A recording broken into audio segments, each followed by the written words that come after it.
La ONU denunció la intensificación de la represión en Nicaragua durante el diálogo entre las naciones.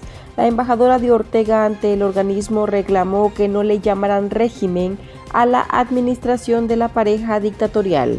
Además, ¿qué hacer ante un secuestro o una desaparición de migrantes? Expertos nos brindan sus recomendaciones. Bienvenidos al podcast ahora de Artículo 66. Les saluda Marlene Balmaceda y me acompaña Slish Villachica. Hola Marlene, un gusto saludarles. Iniciamos con las principales noticias para este jueves, 15 de diciembre del 2022. Un grupo de 34 organizaciones nicaragüenses e internacionales demandaron ante la oficina del Alto Comisionado de la ONU para los Derechos Humanos la renovación del mandato del Grupo de Expertos de Derechos Humanos sobre Nicaragua, el denominado 49-3, para investigar los abusos y violaciones de derechos humanos del régimen de Daniel Ortega y Rosario Murillo. El llamado fue divulgado en el marco de la evaluación del Consejo de Derechos Humanos de las Naciones Unidas sobre la situación de Nicaragua, el cual fue celebrado este jueves de forma telemática. Las organizaciones, entre ellas la Federación Internacional de los Derechos Humanos y el Centro Nicaragüense de Derechos Humanos CENIT, destacaron que el país atraviesa un proceso de represión de las voces disidentes y la restricción indebida de los derechos políticos y las libertades civiles. Debido a las diversas violaciones a los derechos humanos, más de 150.000 nicaragüenses viven en el exilio sin poder regresar a Nicaragua y más de 3.206 organizaciones de la sociedad civil y 55 medios de comunicación han sido cancelados en un esfuerzo concertado del gobierno de Nicaragua por eliminar todas las voces que opinan y piensan diferente. Solicitamos a los miembros de estos consejos apoyen y refuercen la resolución sobre Nicaragua en la sesión del Consejo de Derechos Humanos de marzo de 2023 para dar continuidad al esfuerzo del grupo de expertos y el mandato de supervisión de la Oficina del Alto Comisionado de Derechos Humanos, con especial atención en las restricciones del espacio cívico, las condiciones de las personas presas políticas y la situación de los familiares desplazados forzosamente. Así lo expresó Amaru Ruiz de la Alianza Global de Organización de la Sociedad Civil y Activistas Cívicus. Al menos 90 ataques documentados contra pueblos indígenas, la cancelación de la personalidad jurídica de más de 2.500 ONGs, el encierro de más de 235 personas presas privadas en condiciones inhumanas y la negativa del régimen de Ortega para cooperar con los organismos de derechos humanos fueron expuestas por las organizaciones como razones para extender la resolución. El gobierno de Georgia expresó su preocupación ante la crisis de Nicaragua y por la falta de colaboración del régimen, pero no había ni terminado su intervención cuando la embajadora fue interrumpida por la representante del régimen de Nicaragua, que en esta ocasión sí se presentó en el diálogo interactivo del Consejo de Derechos Humanos de la ONU. Nos sorprende que no quiera colaborar con ninguna de las entidades, ni con el CAT, ni con otros órganos de tratado. Estamos muy preocupados por el régimen, el trato que reciben los presos políticos y los activistas de la sociedad civil. Condenamos la represión sistémica constante y la persecución de los disidentes. Can you stop? Nicaragua. Nicaragua. Punto de orden.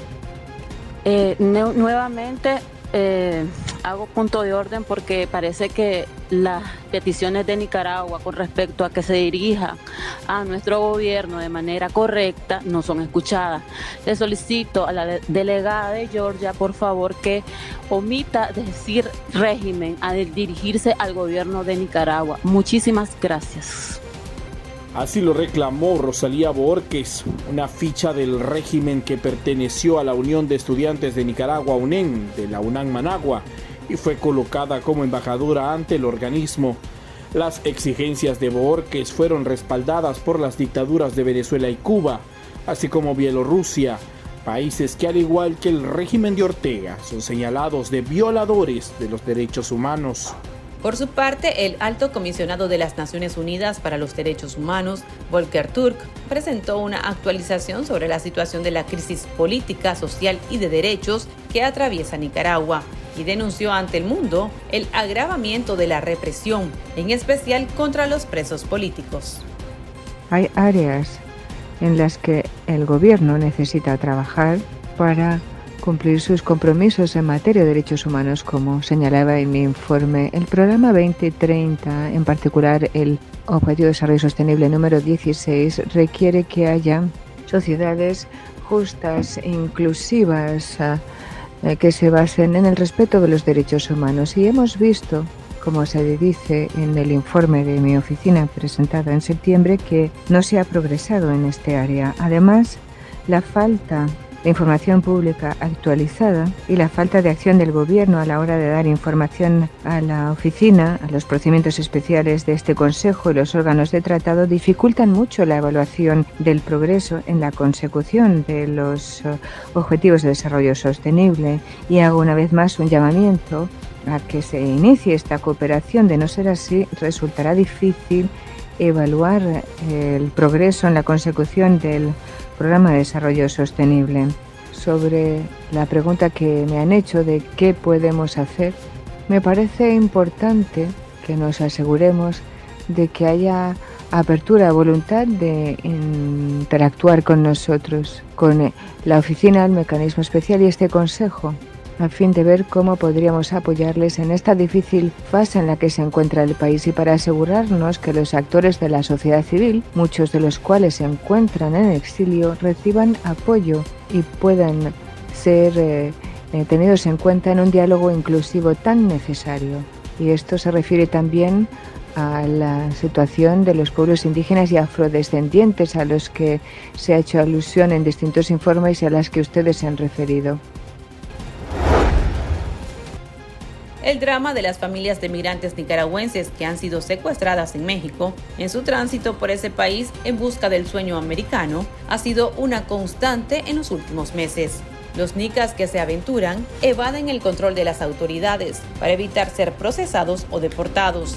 Sin embargo, lamentablemente muchas se enfrentan a una pesadilla: el secuestro por parte de bandas criminales. Esta semana otra familia de migrantes dio a conocer el secuestro de los hermanos Kevin y Kenny Vega Velázquez, oriundos de la comunidad Los Marqueses de San Marcos Carazo, por quienes sus captores exigen $20,000 para dejarlos en libertad y salvarles la vida. Los secuestradores amenazan a la familia con mutilar o quitarles la vida a los jóvenes si no entregan el dinero.